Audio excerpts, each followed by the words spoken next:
مولوی صاحب ورته وخاندل وی بچې دا عام کاڼی نه دی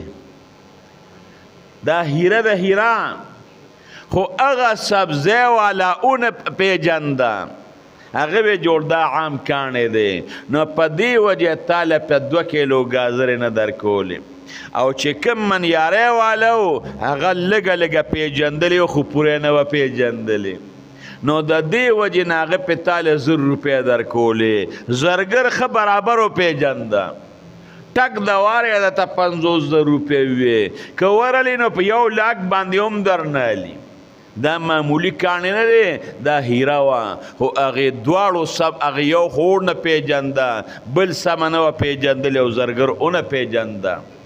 زرګر ته پته لګي چې دا څومره قیمت دی ځکه 50000 روپۍ پې درکوي نو طالب ته وایي بچې ته د مدرسې طالب ته یو عام انسان نه خو د کالجي پیژندلی نه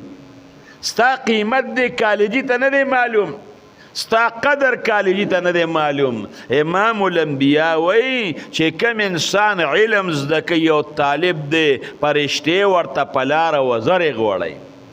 ستا قدر او مرتبه دا پرشتو سره ده هغوی ته ستا مرتبه معلومه ده دغې ګازرو والا چې سینګ هغه کاڼې نه دی پیژندلې دې کالجي ته نه پیژندلې چې ته څومره قیمتي او علم څومره قیمتي څیز دی انسان چې علم زده کوي د ډېره لویه مرتبه ده